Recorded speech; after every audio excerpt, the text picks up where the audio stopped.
Hey everyone, this is Mike from PyroDelta, subsidiary of First Tellurium. Today I want to make a short video explaining to you three things. The first thing is what are these thermoelectric generators, what makes them special, what makes them different from anything else available in the market, and what they can do. And finally, we'll briefly touch on the applications for these thermoelectric generators. So the first thing is that these are new thermoelectric generators developed by PyroDelta. It took 8 years of research and development to finally come to this design. This is a high heat, very durable thermoelectric generators that can withstand heat up to 900 Celsius, which is this torch is capable of generating. This torch is connected to camping gas, and we will be directing this heat source directly towards the thermoelectric generators without any damage to it. Anything available in the market right now would completely disintegrate because it is what's available in the market right now uses solder.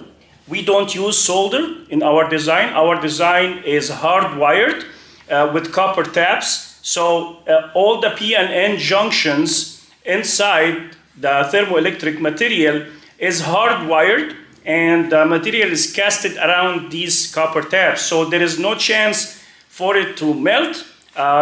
Solder is a low melting alloy. If it's exposed to heat like that, it will get damaged right away. So let's start and see what it can generate. So I'm gonna start my multimeter here so you can see the development and the voltage difference. I will add some water to it. Again, it is completely sealed. Nothing will short. If I spill water on it, nothing will happen, and we'll start applying heat to it directly, and we'll see. As you can see here on the multimeter, you immediately start noticing increase in voltage. And the more heat differential we apply, the more voltage we have. The great thing about PyroDelta's thermoelectric generators is that it takes a very long time until the hot plate and the cold plate reach equilibrium and it stops generating electricity. So as you can see, we started generating electricity. We are at 3 volts in just a couple of seconds, and we are generating enough power to power this 30-watt module of LED. And I can keep going without any damage to the module, and the voltage will keep climbing. It's also important to show you the difference between PyroDelta's thermoelectric generators and what's available in the market right now. Here I have in my hand a standard thermoelectric generator that you can buy cheaply. These are quite common and available online, and they are cheap for a reason. So I opened one up just to show you what's inside and why they cannot be used in any industrial process, and to show you the difference between our generators that can withstand high heat and what's commercially available. So as you can see, this thermoelectric generators is sandwiched between 2 pieces of ceramic.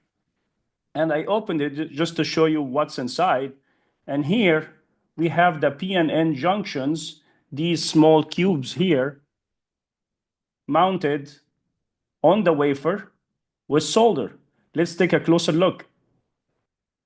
So here I put it under the microscope just to show you and give you a clear picture of what's inside. So any thermoelectric generator in the market right now will have these small cubes mounted on these small copper pieces, and they are mounted using solder. And to prove to you how fragile they are and how heat intolerant they are, I'm just going to expose it to hot air, not even an open flame like our thermoelectric modules produced by PyroDelta. So let's do that and see how it's going to behave to just hot air from a heat gun.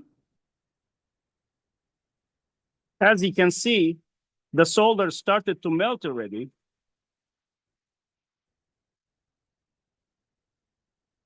And these cubes are no longer attached to the wafer.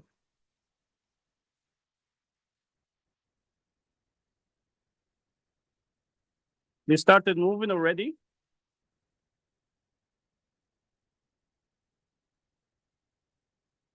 all of them started to disintegrate. So that shows you that these modules, these cheap modules available in the market, can never be used for any industrial process. They cannot tolerate hot air, let alone an open flame.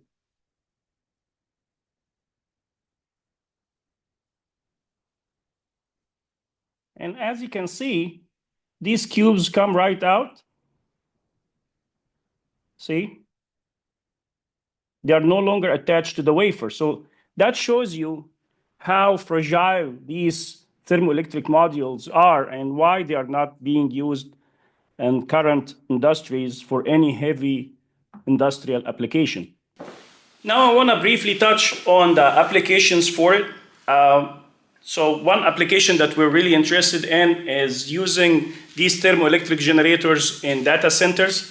Data centers are being built all over North America, and they are really energy intensive and they require a lot of power from everywhere. So they are thinking about powering them with nuclear, solar, wind, any type of energy that can be put into these data centers will be very useful. So we think thermoelectric generators have a role to play in that, especially by recouping some of the waste heat these servers produce, because in these data centers, what happens is that this hardware that they use is completely submerged in dielectric fluid, which is a non-conductive fluid.